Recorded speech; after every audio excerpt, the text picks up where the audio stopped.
Oke, semuanya bisa lihat uh, presentasi saya? Bisa, Bisa, Pak. oke, Bisa, bisa Pak. ya. Nah, kita pada kuliah kali ini ya, strategi dan kebijakan bisnis, kita akan membahas tentang analisis perubahan lingkungan. Di perkuliahan sebelumnya dengan Bu Wilda, kalian sudah belajar mengenai kondisi internal dan eksternal ya, perusahaan ya. Nah, kondisi eksternal ini ada kondisi eksternal jauh ya, produk domestik bruto, nilai valuta asing, nilai tukar mata uang, kemudian ada inflasi, kemudian yang kondisi eksternal dekat itu ada bisnis life cycle ya, pangsa pasar, persaingan ya, kemudian ada di kelompok lain ada kondisi internal ya, ada organisasi, keuangan, pemasaran, produksi dan operasi, SDM, SIM, sistem informasi manajemen ya. Nah, kondisi eksternal maupun internal ini di dunia usaha ini selalu berubah ya. Selalu berubah, tidak tetap. Kondisi eksternal misalnya, ekonomi bisa turun seperti sekarang ini ya, kita memasuki resesi misalnya. Kemudian valuta asing ya, nilai mata uang asing bisa naik atau turun. Inflasi juga bisa berubah. Tiba-tiba naik waktu ada resesi, tiba-tiba stabil gitu ya. Bisnis life cycle juga bisa berubah ya. Dulu kalau bisnis itu life cycle itu kan uh, mana fase pertumbuhan ya, mana fase menghasilkan keuntungan dan lain sebagainya. Nah, sekarang ini ya, apalagi produk-produk IT, ini bisnis life cycle-nya mungkin lebih cepat dibandingkan yang dulu. Ya. HP misalnya ya, HP tiba-tiba booming ya, tiba-tiba cepat booming, apalagi ditambah dengan kamera yang lebih baik misalnya. Jadi bisnis life cycle-nya lebih cepat. Ya. Di lain pihak, misalnya produksi kamera, misalnya kamera digital ya, seharusnya bisnis life cycle-nya lebih panjang. Tapi gara-gara ada pesaing HP dengan kamera yang lebih lebih baik, ya, bisnis life cycle-nya malah semakin pendek sekarang.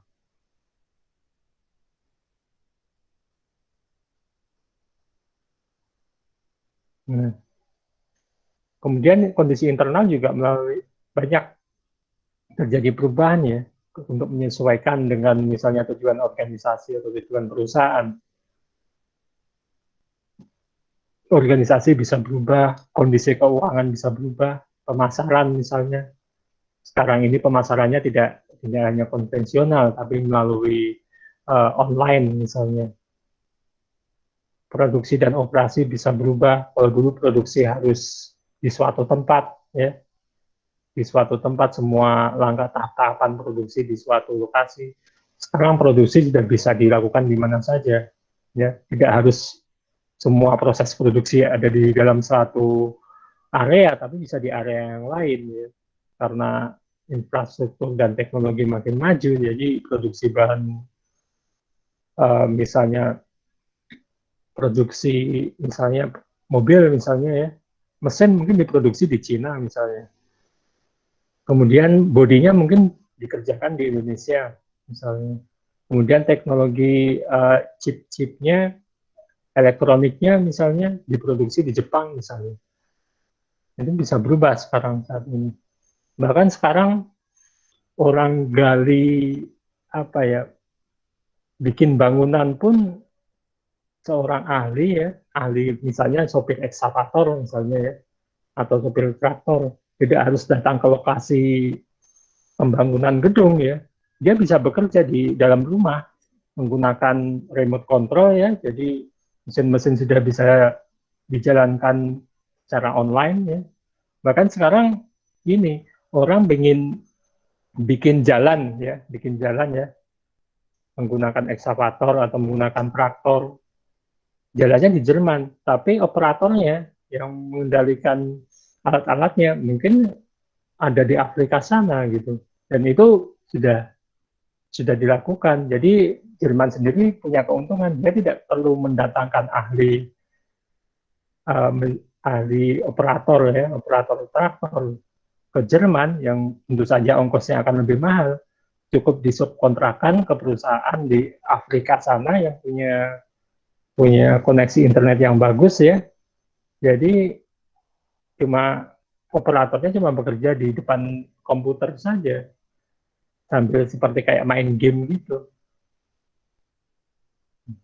Nah ini SDM-nya juga mungkin dulu SDM-nya lebih banyak ke keterampilan konvensional.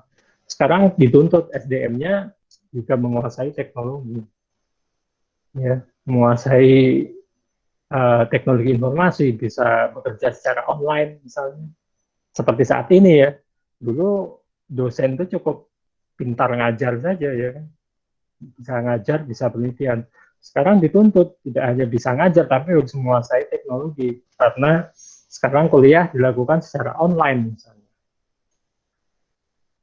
Nah ini semua ya, ini menyebabkan adanya turbulensi lingkungan ya, atau perubahan-perubahan lingkungan ya. Nah turbulensi lingkungan ini menuntut kemampuan perusahaan untuk memiliki apa yang disebut dengan change ability. Ya. Change ability itu kemampuan untuk berubah. Ada yang berubahnya secara cepat, ada yang berubah secara lambat. Nah ini. Kemudian ada predictability. Predictability ini adalah bagaimana kita memprediksi suatu perubahan. Nah ini kita sekarang dituntut untuk menggunakan teknologi yang ada dengan informasi yang begitu banyak, ya, apa yang disebut dengan big data. Bagaimana kita bisa memprediksi apa yang akan terjadi di masa mungkin minggu depan, bulan depan, tahun depan, 5 tahun ke depan, 10 tahun ke depan, apa yang terjadi. Nah, semua ini harus apa ya dikuasai oleh suatu perusahaan, ya, perusahaan di bidang apapun, ya.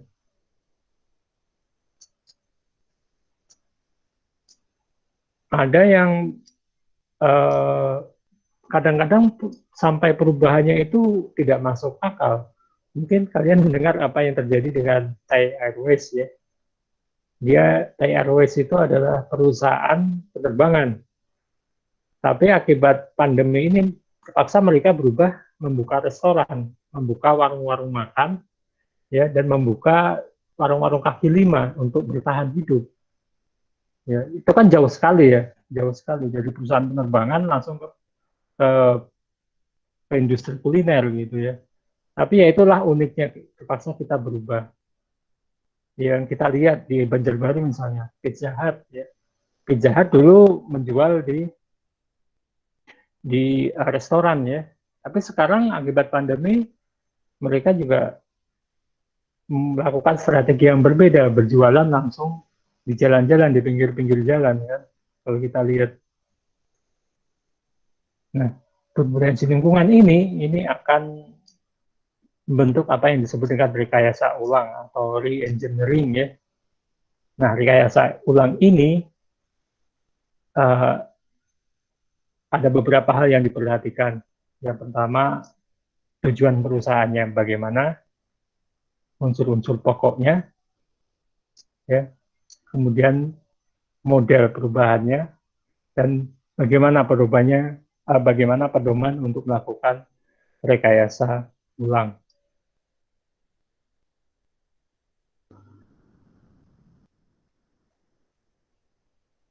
Nah, menurut Ansoff dan McDonald ya, tentang bagaimana perusahaan yang optimal itu ya. Nah, perusahaan itu harus agresif di sini ya, dalam melakukan strategi perubahannya ya, untuk menyesuaikan dengan turbulensi misalnya ya. Yang pertama masalah agresivitas ya, bagaimana tingkat discontinuity-nya. Nah, perusahaan itu pasti berubah ya, tapi perubahannya itu kadang-kadang terputus karena memang misalnya perubahan lingkungannya tidak begitu terjadi ya, ekonomi stabil ya, kemudian pemilu masih lama misalnya, jadi ekonomi stabil. Nah itu biasanya terjadi agresivitasnya itu tingkat discontinuity-nya tinggi di situ, karena lihat keadaan ekonomi baik-baik saja berarti perusahaannya tidak begitu agresif lagi. Ya. Nah kemudian ada terhadap perubahan turbulasi lingkungan itu ada perusahaan yang reaktif ya tipenya. Siap ada perubahan langsung diantisipasi misalnya. Ada yang sifatnya reaktif, ada yang antisipatif. Yang reaktif ini kalau ada perubahan langsung bereaksi. Kalau antisipatif ini kalau ada perubahan dia segera untuk melakukan antisipasi gitu. Supaya perubahan ini paling tidak syukur-syukur menguntungkan mereka, tapi paling tidak kalau terjadi kerugiannya tidak begitu besar gitu. Kemudian ada perusahaan yang inovatif terhadap perubahan. Kemudian ada lagi yang lebih hebat lagi ya, lebih bagus lagi kalau perusahaan itu kreatif. Nah ini sekarang lagi model-model perusahaan-perusahaan yang uh, menjual kreativitas gitu ya.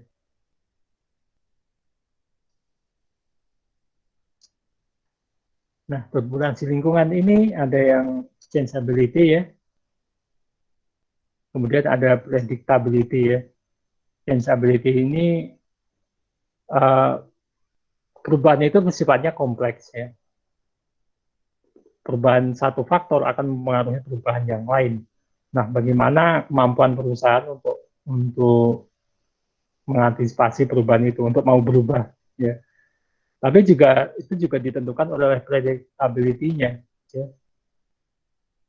Bagaimana perusahaan memperoleh informasi yang sesuai ya. Kemudian dia bisa paling tidak bisa memprediksi, bisa memperkirakan perubahan seperti apa ya yang akan terjadi ke depan.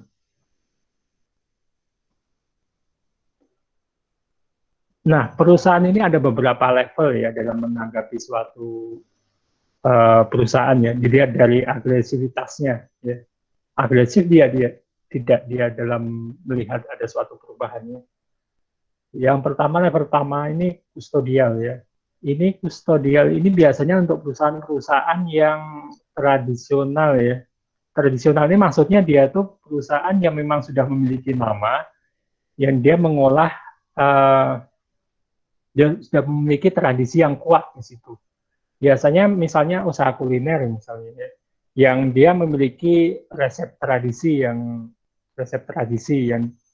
sudah diturunkan dari nenek moyangnya misalnya dari kakek neneknya. Dia memiliki resep yang sudah original yang tidak akan berubah karena ini menghormati uh, nenek moyangnya misalnya. Nah, itu biasanya kalau ada perubahan itu pasif, dia tidak melakukan apa-apa karena dia mempertahankan tradisinya itu. Ya. Misalnya banyak di Jawa sih sebenarnya yang kayak gini ya. Yang saya lihat sate kelatak misalnya ya kayak di Jogja. Ini dia memiliki tradisi sendiri ya.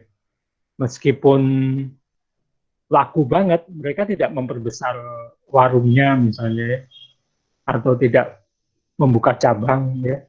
Pokoknya ya segitu-segitu aja. Kemudian usaha-usaha kayak gudeg misalnya. Kalau di Banjarmasin mungkin kayak apa yang biasanya mereka menjual kayak apa dodol kandangan misalnya ya. Kemudian apa itu Soto Banjar, misalnya Soto Banjar Bang Ahmad misalnya ya, itu termasuk kustodial ya. Karena meskipun laku banget mereka tidak membuka cabang misalnya. Paling ya warungnya segitu, paling memperbesar sedikit gitu ya. Nah, kemudian level yang kedua itu ada yang production ya. dia mengutamakan produksi. Yang penting produksi tercapai seperti itu. Makin banyak memproduksi, itu makin baik. Prinsipnya seperti itu. Kalau pasar tidak begitu bagus, ya paling ya menurunkan produksi. Kalau pasarnya lagi bagus, ya produksinya ditingkatkan. Dia nggak peduli masalah apa produksinya disukai atau tidak. Nah, kemudian level ketiga ini yang disebut dengan marketing. Ini orientasinya pasar. Perusahaan ini dia berusaha untuk merebut pasar, ya, dan juga bagaimana memenuhi kebutuhan konsumen. Konsumen ingin produk yang seperti apa. Nah, itu yang diakomodasi oleh perusahaan yang tipe-tipe marketing ini. Nah, kemudian level selanjutnya ini strategik, ya. Strategik ini dia motivasi lingkungan yang lebih luas, tidak hanya lingkungan regional, tapi juga lingkungan misalnya ekspor impor misalnya. Bagaimana dia membuka cabang atau membuka pasar baru misalnya, strateginya seperti itu. Atau bagaimana dia mengenalkan produk baru yang nantinya akan menjadi trendsetter misalnya, seperti itu. Nah, kemudian yang level yang paling tinggi, ya, ini fleksibel. Ini perusahaan-perusahaan yang kreatif. Jadi dia berprinsipnya pada kreativitas. Ya. Biasanya perusahaan ini cenderung bebas, ya, silahkan pegawainya melakukan hal yang sekreatif mungkin yang berbeda dengan perusahaan-perusahaan yang lain untuk menghasilkan produk yang baru, ya, bahkan bisa menjadi trendsetter. Jadi mereka tidak hanya sekedar memenuhi kebutuhan konsumen, tapi bagaimana membuat konsumennya lebih kreatif misalnya, dan sebagainya. Ini biasanya terjadi di industri-industri kreatif yang level ini.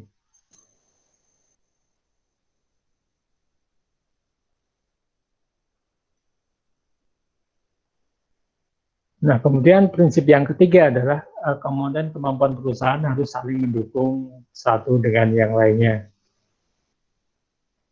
Nah, bagaimana untuk mendiagnosis strategi perusahaannya? Yang pertama ini membagi lingkungan menjadi beberapa area, ya.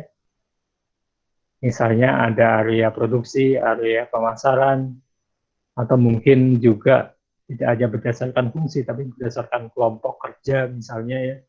Ini area untuk pemasaran keluar misalnya, di pemasaran ekspor, kemudian area untuk pemasaran domestik misalnya, seperti itu. Nah, kemudian rentang waktunya untuk mendiagnosis, ya. Nah, setelah itu baru menentukan tingkat turbulensi, ya, untuk bisnis yang akan datang. Apakah banyak, besar turbulensinya, ya, gangguannya, perubahannya, ataukah relatif stabil gitu, yang di masa yang akan datang, ya. Kemudian menentukan juga tingkat turbulensi saat ini, ya. Kalau di Indonesia ini lagi, tidak hanya di Indonesia, tapi di seluruh dunia ini turbulensinya lagi tinggi karena gara-gara pandemi, ya. Untuk di masa depan mudah-mudahan lebih stabil. Kemudian menentukan untuk bagaimana respon dan agresivitas perusahaan, ya, untuk menentukan turbulensi.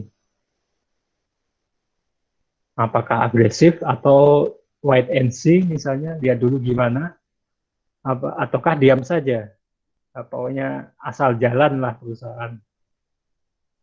Nah, terakhir membuat profil agresivitas dan daya responnya.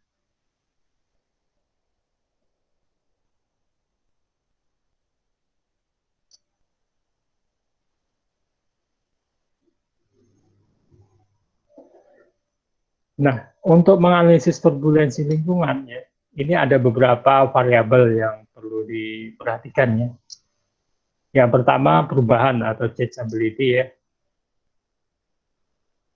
Bagaimana kompleksitas lingkungannya. Kalau biasanya kalau lingkungannya begitu kompleks, ya berarti perubahannya semakin besar ya. Kemudian bagaimana kebaruan relatifnya. Variabel yang lain adalah predictability. Ya. Kecepatan perubahannya bagaimana, kemudian kejelasan masa depannya bagaimana. Apakah berubah dengan cepat atau lambat, kemudian masa depannya apakah masa depannya cerah atau suram. Ya. Nah, juga ada variabel-variabel yang lainnya ya. Ini biasanya variabel yang bersifat internal atau eksternal ya. Internal ini mungkin misalnya strategi pemasaran baru, kalau eksternal mungkin tekanan pelanggan, pemerintah, tekanan environmentalis misalnya, dan lain sebagainya. Nah inilah variabel-variabel untuk menguji turbulensi lingkungan. Nah misalnya ini dicontohkan ya, kita menggunakan skor misalnya 1 sampai 5. Ini ada beberapa responden ya, A, B, C, D, sampai G. Nah, masing-masing responden ini menilai bagaimana kompleksitas lingkungan, kebaruan relatif, kecepatan perubahan, kejelasan masa depan, dan lain sebagainya, dan seterusnya ya, termasuk variabel yang lainnya di sini. Ya. Nah, di sini ya baru dirata-ratakan skornya berapa ya, dengan skala 1 sampai 5. 1 ini mungkin tidak begitu ada, kalau 5 ini berarti perubahannya atau lingkungannya, turbulensinya besar. Ya.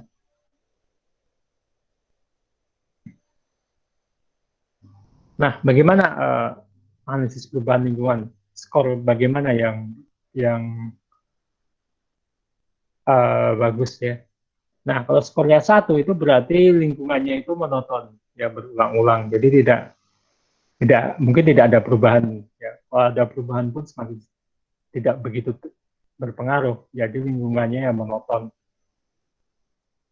Nah, kalau expanding ini lingkungannya dinamis, ya, lingkungannya dia berkembang. Ya. Berarti ada perubahan di situ. Ya. Untuk expanding, dan perubahannya itu dalam bentuk expand ya, mekar ya, berkembang. Nah, kalau skornya 3 itu changing ya. Ini dinamikanya lebih luas dibandingkan expanding ya. Dan ada perubahan di sini. Nah, kemudian discontinuous ya. Ini perubahannya ini kalau kalau expanding ini perubahannya apa ya? Semacam berubah terus ya. Lakukan perubahan ke arah yang lebih luas gitu. Dan smoothness halus gitu perubahannya, selalu berubah. Nah kalau discontinuous ini perubahan tiba-tiba putus ya.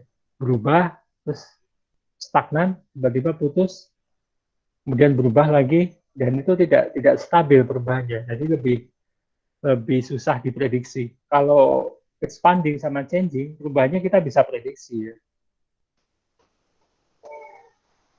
Misalnya kalau kita gambarkan ya,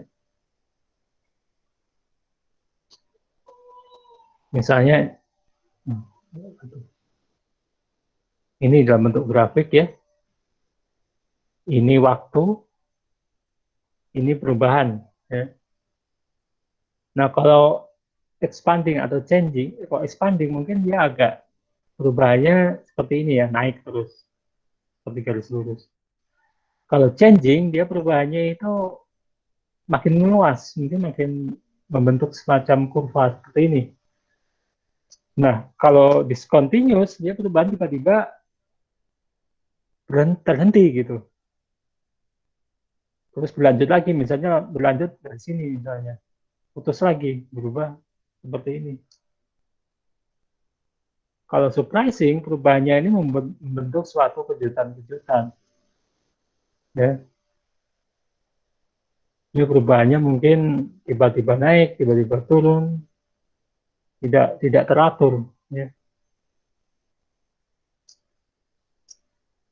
Nah ini agak-agak berbahaya kalau perubahan tidak teratur, susah diprediksi kan akan merugikan perusahaan.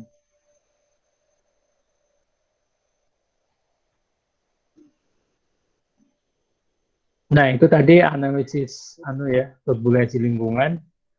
Nah kemudian bagaimana kita mengukur agresivitas perusahaan ya dalam mengatasi perubahan lingkungan yang tadi ya.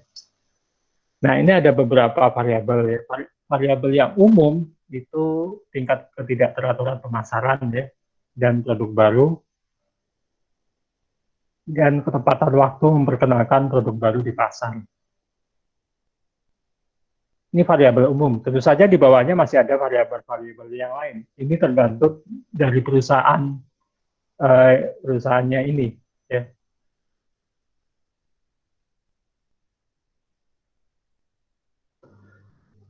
Nah, kalau kita menggunakan analisis menggunakan skor 1 sampai 5 tadi ya, untuk skor terendah, skor 1 ini perusahaannya dalam posisi stabil ya, stable ya. Ini tidak begitu agresif ya. Produk jasa tidak banyak berubah produk dan jasa yang dihasilkan kecuali misalnya tiba-tiba ada tekanan misalnya produk ini ternyata tidak disukai lagi. Nah, itu biasanya perusahaan akan menarik produknya dan menggantinya dengan produk yang lebih baru misalnya. Nah, kemudian ada skor 2 ini reaktif ya. Nah, reaktif ini perlu lingkungannya berubah perlahan ya. Ini misalnya ada pesaing, misalnya tiba-tiba ada pesaing ya. Nah, biasanya perusahaan akan mengubah produksinya, apakah memperbesar produksi supaya konsumen tidak membeli barang pesaing atau melakukan inovasi, mengubah produk yang lebih baik untuk menanggapi pesaing ini. Ya, ini biasanya reaktif karena ada tiba-tiba ada pesaing misalnya yang muncul di pasar. Nah, kalau skor 3 ini perusahaan yang sifatnya antisipatori ya. Jadi perusahaan atau manajemen dalam perusahaan itu dia bisa mengantisipasi, dia bisa memprediksi perubahan yang akan terjadi ya, kemudian melakukan langkah-langkah antisipasi. Nah, kalau skor 4 ini atau entrepreneurial ini manajemennya lebih dinamis ya. Manajemen selalu berubah, mau ada pesaing baru atau atau kondisinya stabil, ini selalu berubah ya. Dia selalu mencari apa ya, terobosan-terobosan baru, pemasaran baru misalnya. Meskipun misalnya pemasaran sudah baik ya, tapi dia lihat wah kayaknya ada sesuatu yang baru yang perlu dilakukan misalnya. Nah, ini entrepreneurial ya. Yang skor tertinggi yaitu posisi kreatif ya. Yaitu mendasarkan strateginya pada kreativitas tadi. Dia lebih tingkatannya lebih tinggi dari entrepreneurial ini ya. Nah ini yang banyak digembar-gemborkan oleh kaum milenial mengenai industri kreatif. Ya, mereka mencoba ini ya. Jadi mau ada perubahan atau tidak, kreativitas harus tetap jalan. Ya.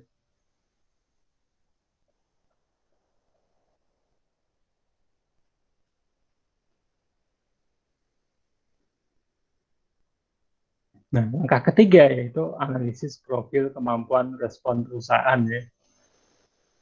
Bagaimana profil perusahaan ya, dan bagaimana dengan profil perusahaan yang sedemikian rupa itu mampu merespon perubahan ya. Ini ada beberapa variabel ya, ada profil manajer, profil iklim manajemen, profil kompetensi manajemen, profil iklim manajemen. Ya. Ini dijabarkan ke dalam beberapa variabel-variabel turunannya.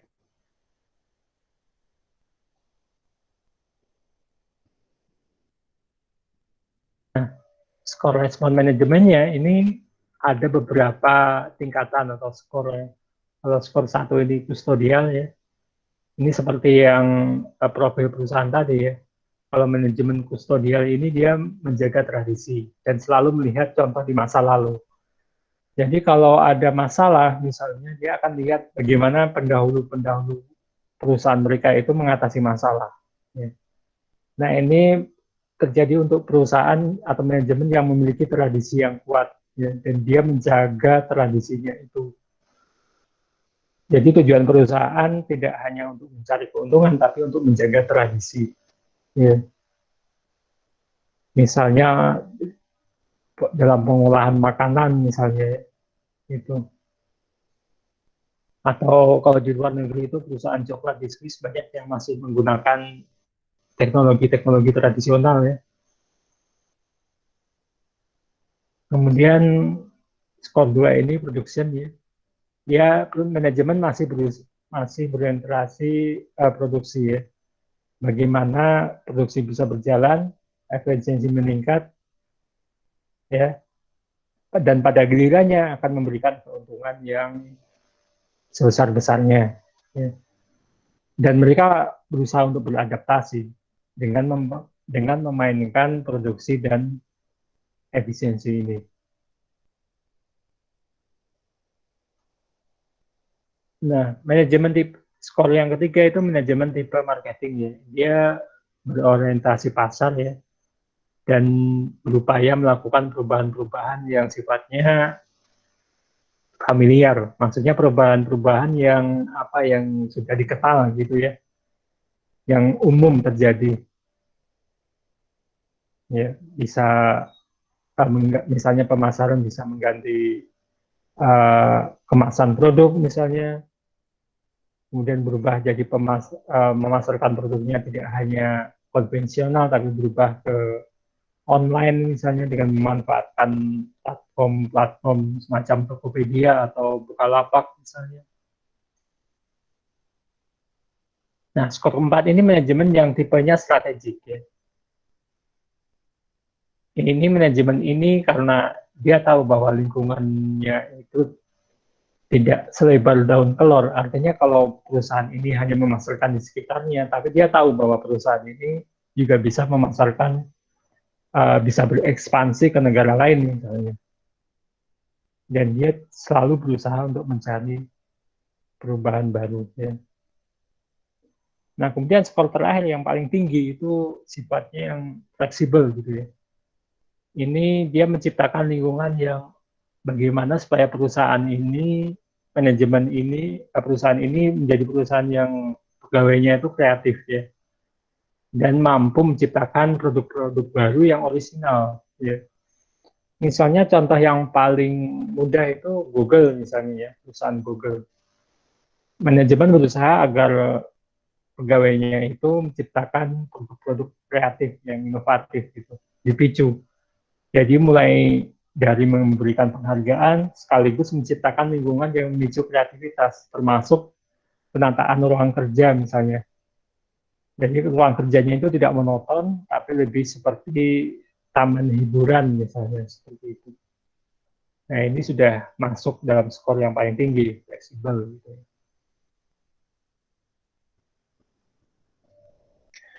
Nah setelah kita mendapatkan profil turbulensi lingkungan, profil aktivitas strategi dan kemampuan respon manajemen, kita bisa melihat analisis kesenjangan strateginya ya.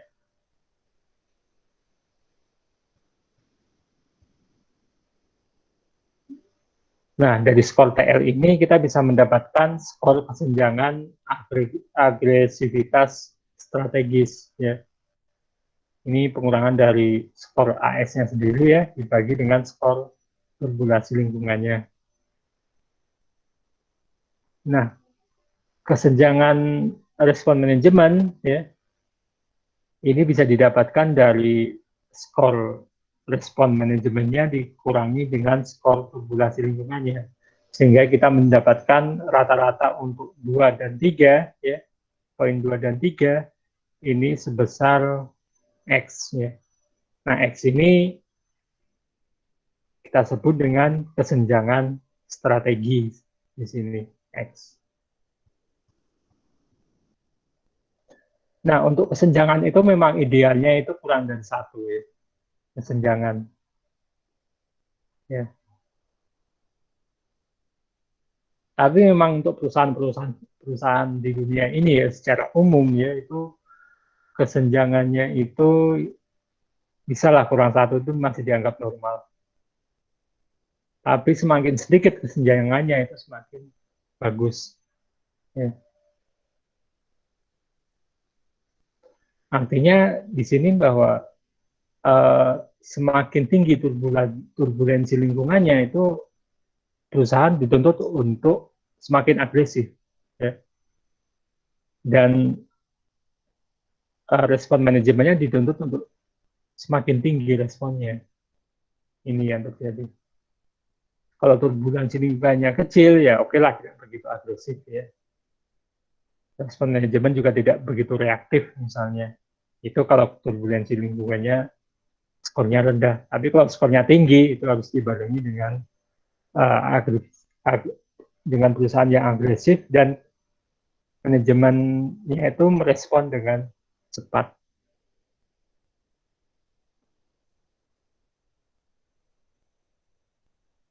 Nah, ada pertanyaan?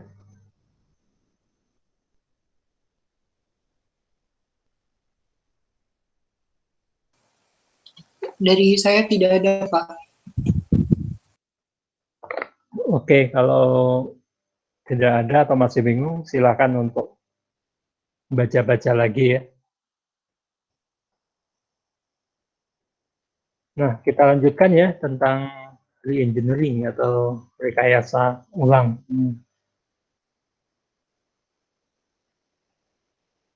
Nah, rekayasa ulang ini penataan ulang ya, tapi secara radikal. Ya. Kalau penataannya tidak radikal berarti kan bukan re-engineering tapi penyesuaian ya. Nah, kalau rekayasa ulang ini penataan ulang secara radikal ya, bahkan sampai mempertanyakan doktrinnya. Ya, misalnya tujuan perusahaan adalah meningkatkan keuntungan. Ya. Itu bisa dipertanyakan, apakah itu hanya itu saja meningkatkan keuntungan? Bagaimana dengan kesejahteraan pekerja, misalnya dengan kepuasan konsumen, atau bagaimana dengan lingkungan, misalnya. Jadi sampai mempertanyakan doktrinnya juga. Ya. Prakteknya bagaimana, aktivitasnya perlu ada perubahan atau tidak. Ya. Kemudian bagaimana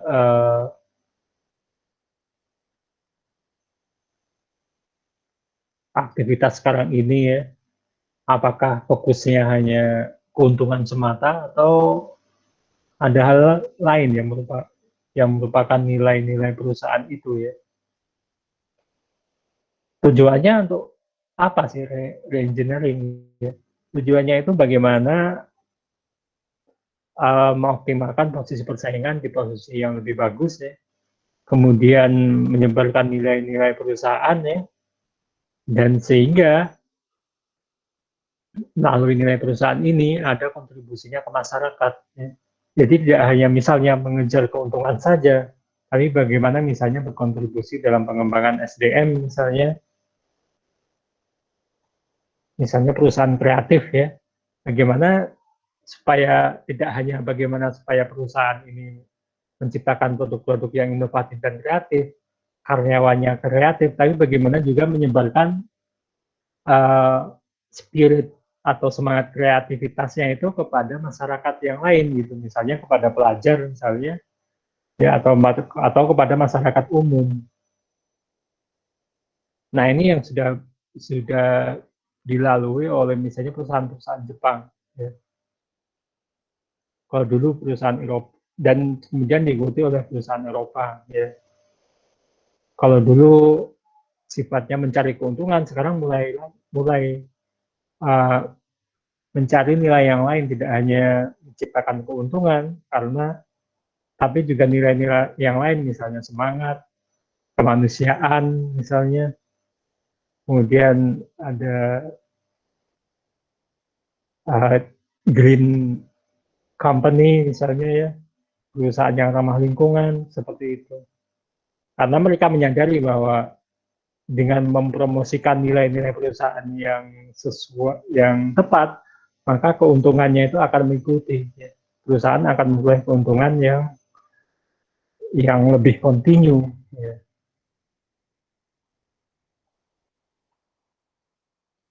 Makanya kan sekarang ini lagi heboh masalah rebranding ya, bagaimana memposisikan perusahaan. Misalnya sekarang perusahaan sawit, ya, mereka mulai untuk mempromosikan bahwa sawit ini mulai dilakukan dengan cara-cara yang ramah lingkungan. Meskipun kenyataannya ada beberapa oknum perusahaan yang masih merusak lingkungan. Tapi itu mereka mencoba sekarang merebranding diri mereka bahwa sawit ini ramah lingkungan. Ya. Meskipun ya tidak semua orang bisa percaya karena ada beberapa perusahaan yang memang brandingnya ramah lingkungan, tapi kenyataannya juga rusak lingkungan juga.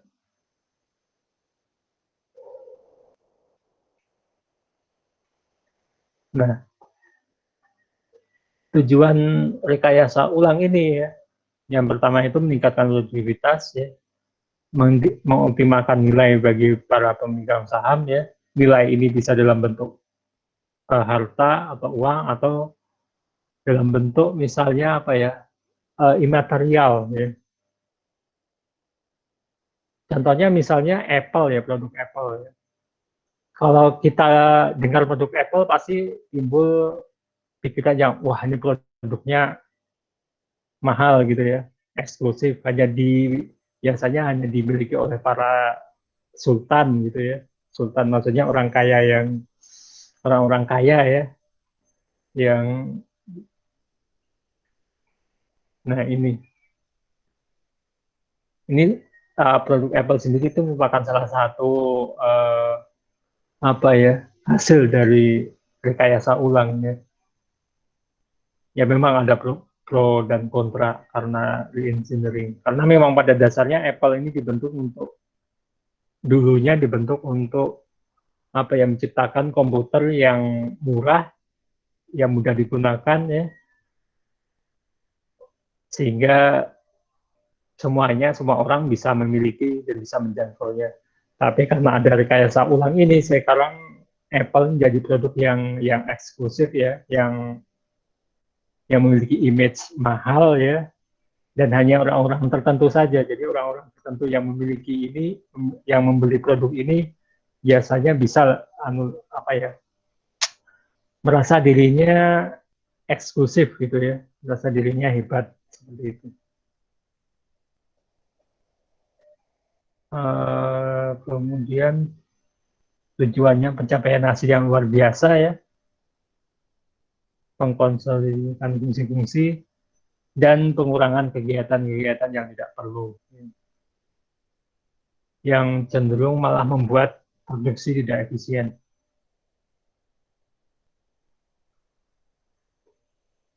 Nah, unsur-unsur pokok rekayasa ulang ya, ini ada beberapa ya: visi yang berani, rancangan yang sistematik, maksud dan mandat yang jelas ya, maksud dan tujuan yang jelas, metodologinya yang spesifik, dan kemimpinannya yang efektif. Nah, ini unsur-unsur pokoknya. Visinya apa? Visi yang berani itu apa? Kalau sekarang kan mungkin masalah lingkungan yang jadi uh, topik-topik isu, kemudian perubahan iklim ya. Nah, bagaimana untuk perusahaan menjawab ini? Visi yang ingin dicapai seperti apa? 5 tahun ke depan, 10 tahun ke depan, ya. Kemudian rancangan yang sistemik, bagaimana merancangnya supaya menghasilkan re-engineering yang berhasil, maksud dan mandatnya seperti apa, metodologinya yang spesifik ya, dan semuanya itu perlu kepemimpinan yang efektif. Ya. Nah, ada beberapa tahap untuk re-engineering ini ya. Tahap pertama ini menciptakan visi dan menetapkan tujuan ya. Visinya apa? Tujuannya apa? Kemudian menentukan tolak ukur ya. Ada tolak ukurnya. Apakah reengineering ini berhasil atau tidak, ini tergantung dari tolak ukur yang ditentukan sebelumnya. Tahap ketiga, kemudian melakukan inovasi prosesnya, kemudian lanjut ke tahap keempat ya, mentransformasikan organisasi, dan yang terakhir memantau proses yang direkayasa ulang. Nah, inilah tahapan untuk melakukan rekayasa ulang.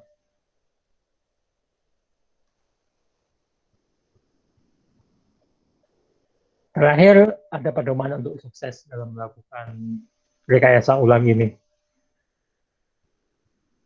Yang pertama itu berpikiran luas, berani, dan terbuka ya. Jadi tidak hanya berpikir bagaimana memasarkan misalnya di Banjarbaru saja, tapi juga bagaimana bisa memasarkan misalnya di luar daerah, bahkan kalau perlu ekspor impor ya. Bagaimana memasarkan tidak hanya online yang konvensional sekarang ini ya. Kalau online sekarang sudah biasa. Bagaimana memasarkan uh, yang di luar kebiasaan. Ya. Contoh yang agak populer sekarang ya, yang masih populer masalah apa itu odading ya. Odading tahu ya, yang dipasarkan oleh Ade Londok. Nah itu kan pemasaran yang berani ya dan terbuka. Ya. Berani karena mungkin menggunakan bahasa-bahasa yang apa ya, yang tidak biasa dipakai. Kalau biasanya kalau memasarkan kan produk memasarkan itu kan menggunakan bahasa yang sopan gitu ya, yang manis seperti itu bahasanya ya. Tapi kalau Adi Londok itu yang memasarkan odading ya, itu menggunakan bahasa yang mungkin kasar, tapi kasar kan orang jadi tertarik ya. Kemudian menggunakan kata-kata yang apa yang tidak biasa, yang masih populer ya. Misalnya seperti enaknya seperti menjadi Iron Man seperti itu kan. Dan itu salah satu contoh berani dan terbuka. Kemudian mencermati proses ya. Selalu cermati proses perubahan. Prosesnya mulai dari awal sampai akhir. Diikuti dan dicermati. Nah, dari situ kita bisa melihat apakah ada yang salah, ada yang perlu diperbaiki, ada yang perlu ditingkatkan, atau baik-baik saja gitu ya. Yang ketiga, menantang semua doktrin dan proses tradisional. Nah, ini yang agak-agak berat. Apalagi misalnya doktrin perusahaan yang sudah dari tahun ke tahun dipercayai, ya. Kemudian misalnya perusahaannya sudah perusahaan apalagi kalau perusahaan keluarga ya, yang sudah turun temurun, nah ini agak susah untuk dilakukan. Tapi kalau re-engineering akan berhasil itu semuanya kita harus berani menantang gitu untuk menuju ke arah yang lebih baik.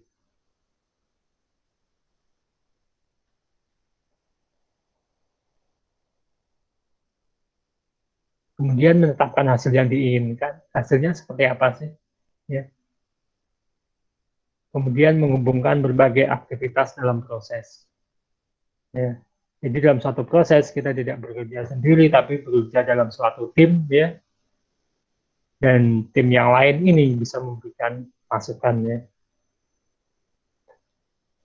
Dan terakhir perlu diingat bahwa semua bagian organisasi ini sesuatu yang tunggal. Tidak ada bagian perusahaan yang lebih penting dibandingkan dengan yang lain, yang lebih utama. Ya. Tapi semua menjadi satu dalam satu kesatuan yang tunggal.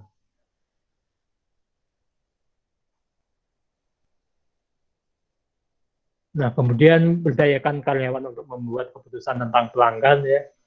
Jadi dalam memutuskan sesuatu, kadang-kadang kita perlu bertanya kepada karyawan, ya.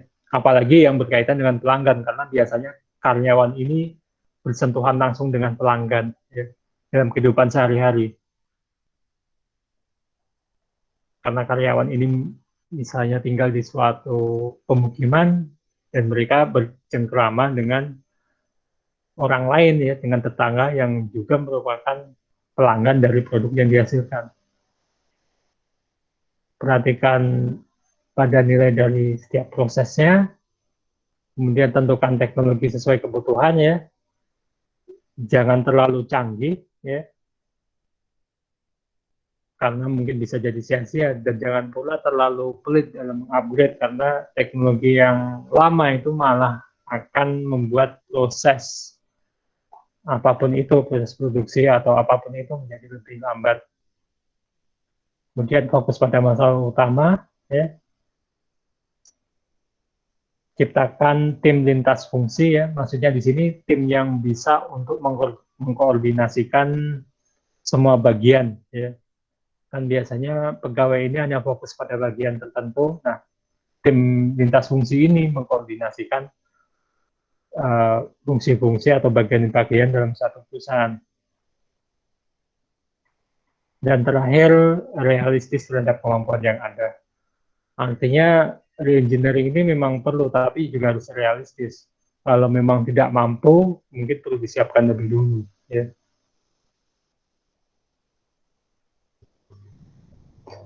Oke, nah ini terakhir, ya, sekedar humor, ya. Ini bagaimana membangun sebuah rakit, ya. Rakit yang dibangun tanpa spesifikasi itu menghasilkan rakit yang apa, ya, yang tidak masuk akal, yang mungkin malah tidak berfungsi. Nah, kemudian dalam membangun rakit juga perlu pendanaan, ya. Kalau tidak ada dana, ya bagaimana membuat rakit, ya. Dana ini termasuk juga sumber daya. Nah, membuat rakit juga perlu ada jaminan kualitas, ya. Kalau tidak ada jaminan kualitas, ya rakitnya yang dibuat akan rusak. Dan juga perlu riset pasar. Kalau tanpa riset pasar, ya, kita sudah capek-capek membangun rakit untuk lepas dari pulau, ternyata ada kapal yang melintas di situ. Ini akan jadi sia-sia. Kemudian juga tentukan deadline-nya. Kalau tidak ada deadline, maka kita cenderung santai. Kalau santai malah akan membahayakan. Nah, membangun rakit juga perlu ada permintaan. Kalau tidak ada permintaan, buat apa rakit, kan? Masa dipakai di bak mandi, kan nggak berguna, ya kan? Oke, itu saja dari saya. Ada pertanyaan?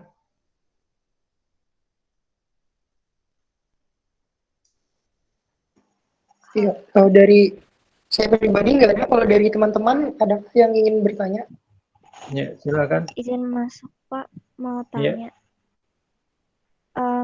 Kan tadi ada rekayasa ulang itu bentuknya secara radikal, secara perubahan besar-besaran. Kalau tanpa radikal berarti cuma penyesuaian. Nah, kan kalau misalnya perubahan secara radikal, perubahan secara besar itu pasti juga bisa muncul resiko besar loh, Pak. Nah, kapan kita memutuskan kita melakukan rekayasa ulang daripada melakukan penyesuaian aja? Makasih, Pak. Ya, pertanyaan yang bagus, ya. Memang untuk rekayasa ulang, setiap perubahan pasti memunculkan resiko, ya. Dan risiko dan juga ketidakpastian. Kalau risiko kita bisa memperkirakan, ya. Kalau ketidakpastian kita tidak bisa memperkirakan apa yang terjadi. Nah, itu semua tergantung dari kebutuhan perusahaannya. Apakah cukup melakukan penyesuaian saja atau melakukan perubahan yang radikal, ya. Dan juga tergantung dari lingkungannya. Kalau kalau penyesuaian tidak bisa dilakukan karena lingkungan sudah begitu berubah ya, terpaksa dilakukan perubahan yang radikal ya. Misalnya dalam pemasaran misalnya uh, awalnya mungkin pemasaran dilakukan secara tradisional ya, di perusahaan ya, kemudian memasarkan ke toko-toko. Perusahaan juga membangun uh, semacam kios atau toko lah ya, toko sendiri misalnya. Nah, sekarang kita lihat bahwa uh, terjadi perubahan yang sifatnya cepat ya, pesaing makin banyak misalnya, kemudian pemasaran tidak hanya secara konvensional, tapi di pemasaran online juga ternyata semakin banyak juga. Nah, itu terpaksa dilakukan uh, apa perubahan yang radikal di situ. Ya. Contoh lain misalnya sekarang ini kan kalau dulu ya perusahaan lebih banyak bagaimana berpikir bagaimana menghasilkan keuntungan yang besar-besarnya ya. Tapi sekarang orang sudah melihat bahwa perusahaan yang tujuan utamanya mencari untung biasanya tidak disukai gitu ya oleh konsumen, bahkan mungkin perusahaannya akan diboikot. Nah, untuk kasus ini perusahaan perlu mencari memberi apa ya rebranding istilahnya, bagaimana supaya tidak hanya keuntungan, karena kalau mencari keuntungan yang maksimal belum tentu keuntungannya continue gitu ya, akan berlanjut. Nah, sekarang ini perusahaan juga mulai untuk merebranding, ada nilai yang dijual ya. Misalnya gini, perusahaan pertanian ya, dulu hanya bagaimana dia menghasilkan dari kebunnya itu produk yang melimpah, memenuhi kebutuhan pasar. Nah, sekarang kan konsumennya pengennya lain, tidak hanya sehat saja, tapi juga misalnya organik misalnya. Nah, berarti kan doktrin perusahaan yang bagaimana memproduksi uh, makanan, yang memproduksi hasil kebun yang melimpah, ya, dengan tujuan untuk memperoleh keuntungan yang lebih besar. Sekarang terpaksa mengubah doktrinnya dari yang orientasinya keuntungan ke orientasinya menghasilkan makanan yang sehat, yang organik misalnya, menghasilkan produk-produk buah-buahan yang organik misalnya seperti itu. Tapi memang biasanya perubahan yang paling mendasar kenapa perusahaan berubah melakukan reengineering itu biasanya karena adanya tuntutan dari luar biasanya. Seperti itu. Jadi semuanya tergantung dari asesmen. Tentu saja sebelum melakukan reengineering tadi lakukan pengkajian dulu bagaimana perubahan faktor internalnya, bagaimana faktor eksternalnya, yang utama biasanya faktor eksternalnya bagaimana seperti itu. Dan tentu saja perlu ada analisis resiko juga ada. Karena kalau ada resiko, kalau resiko bisa diprediksi, kalau ketidakpastian pasti susah untuk diprediksi. Nah itu, jadi semuanya tergantung dari kondisi lingkungan internal dan eksternalnya biasanya. Soal kapannya, nah itu agak susah dijawab, tergantung dari hasil kajian perusahaan itu. Oke. Ada pertanyaan yang lain? Atau ada yang mau disampaikan yang tanggapannya? Atau yang lain bisa menjawab, ada contoh misalnya pernah membaca soal perusahaan-perusahaan yang radikal ya. Kalau contoh-contoh yang lama banyak sekali yang dilakukan. Misalnya kalau dulu perusahaan Jepang, Mitsubishi misalnya, dulu dia perusahaan motor biasa gitu ya, waktu zaman Perang Dunia Kedua ya. Tapi karena dia ada tuntutan dari militer ya, untuk berubah, akhirnya dia memerlukan perubahan yang radikal yang dulunya hanya mobil ke pabrik pesawat tempur waktu itu. Ya. Tapi begitu perang usai, perubahan radikal lagi yang dulu dituntut untuk membuat pesawat tempur ya, dengan tujuan militer, sekarang ke arah yang untuk tujuan damai ya. Tidak lagi membuat pesawat, mesin-mesin pesawat pun tidak, tapi kembali ke membuat mobil, mesin-mesin mobil. Nah, itu salah satu contohnya. Kalau contoh di perusahaan pertanian, ya, kalau dulu kan perusahaan pertanian bagaimana menghasilkan misalnya buah-buahan yang banyak gitu ya, yang produksinya besar, sekarang berubah ke perusahaan yang menghasilkan buah yang organik misalnya. Ya, melakukan perubahan yang radikal. Doktrinnya berubah, mulai dari doktrin yang asal untung jadi menghasilkan pangan yang sehat gitu. Doktrinnya sudah berubah. Oke, ada lagi?